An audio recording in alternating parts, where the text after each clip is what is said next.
Oh, hey, I didn't see you there. I was just practicing some poses.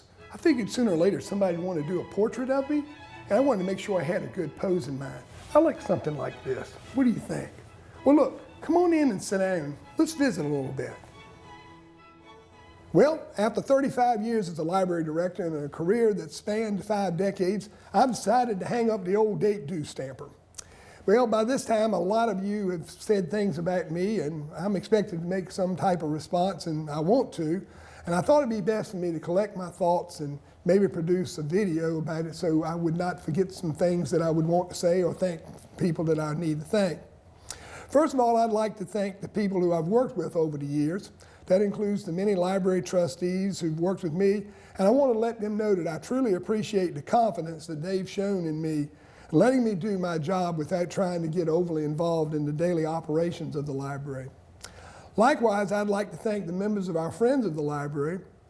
I've worked with them, and their unselfish support has been an important part in providing funds that have allowed us to improve the quality of service here at Shepherd Memorial Library.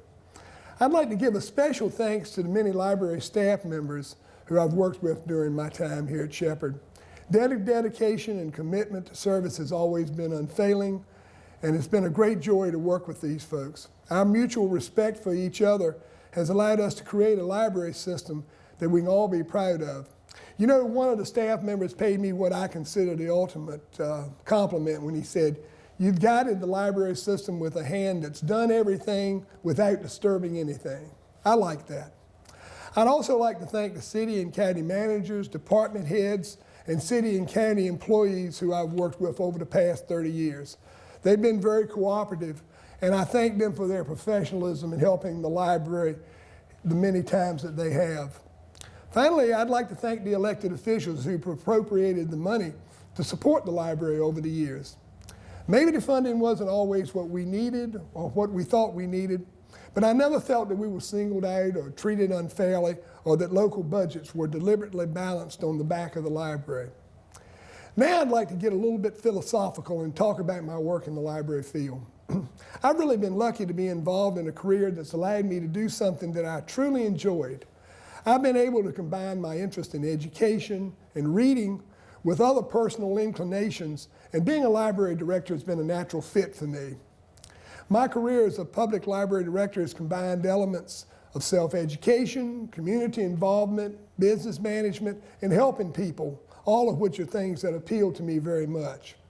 When you throw in the fact that the public library is such a bargain in a community and provides such value for the money, which also appeals to my very tight-fisted nature, then you can see what a natural fit this has been for me. When I started working in libraries in 1972, Richard Nixon was in his first administration. Gas sold for 36 cents a gallon, and a new car cost around $4,000. So a lot of time has passed since then. I've seen a lot of changes in the library field. I've been very lucky to work in some excellent libraries in my time, and of course I've been especially lucky to have been able to be here at Shepherd for the past 30 years. You know, I remember when I walked up the steps to the entrance of this library to interview for this job. It was December 3rd, 1980. And as I looked up at those tall Corinthian columns, I thought, wouldn't it be something if things worked out so I actually got this job and I came here and worked for the rest of my career? Well, of course, that's just what happened.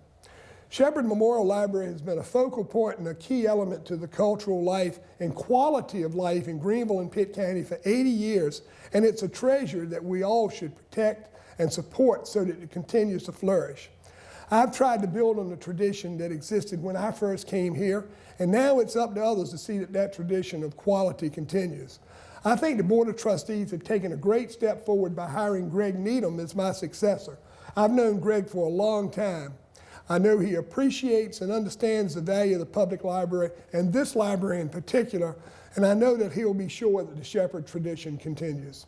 He'll be a great leader for Shepherd Memorial Library. You know, occasionally people have asked me over the years, why don't you move on to a larger library system?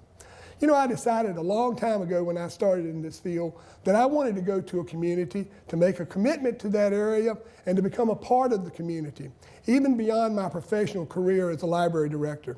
This job, the city, and this county has allowed me to do that, And that's been more satisfying to me than just chasing a bigger job and moving from place to place. When I began thinking of retiring, I thought about how my life has broken itself down into 30-year spans. I spent the first 30 years of my life growing up, getting my education, and starting in the library field. The second 30 years I've spent performing and working here at Shepherd at a job that I really enjoyed and really loved. Well, now I'm ready to start the third act of my life. Hopefully it'll be at least as long as the previous two acts. I'm looking forward to doing a lot of the things that I've done as hobbies and avocations, such as playing music and playing soccer and lecturing some. You know, when I was 19 years old, if somebody had told me when I was 60 that I'd still be playing soccer, I don't think I would have believed that. In fact, if somebody had told me when I was 19 I would still be able to play soccer, I know I wouldn't have believed it. And I'm also looking forward to be a patron of the library and using the library and crossing over to the opposite side of the desk and enjoying all the benefits of being a public library patron. Well, as I close this monologue, I'd like to invite all of you who would like to visit with me more, who didn't get a chance to visit with me, and get a chance to come and join Charlotte and I at the Starlight Cafe, a block down Evans Street, across 5th Street, as soon as this program is complete. We'll be there and be glad to talk with everyone as long as you'd like to visit, and I welcome a chance to talk with all of you further.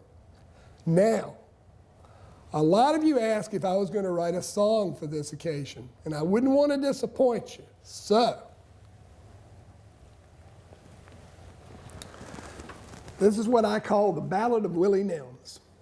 It's sort of a cross between the Ballad of Jed Clampett from the old Beverly Hillbillies show and the Ballad of Davy Crockett, from those of you who are old enough to remember that. And from looking at the number of people and the people who were invited to this event, I think a lot of you are old enough to remember both those shows. And I threw in a little bit of kind of rap to this too, to give it a little current feel. Come listen to my story about a man named Will, library director down in Greenville. He was out in Bristol, Virginia, Tennessee, when he got a call to come down east. Carolina, that is, Pitt County. Next thing you know, Willie's doing all right, making things happen though money was tight. Automated things, while others only dreamed, squeezed every dollar till the ego screamed. A little tight-fisted, some folks say. Had 8 building projects in his day, one every 44 months, so people say. Saw more space built in one 5-year span than existed in history before he began. He won lots of grants for all kinds of things, from buildings to books and stuff in between.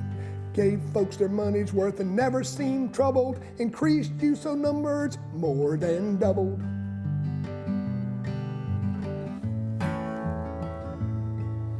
Well, now it's time to say goodbye to Will and all he's been, and he sure thanks you folks for kindly dropping in.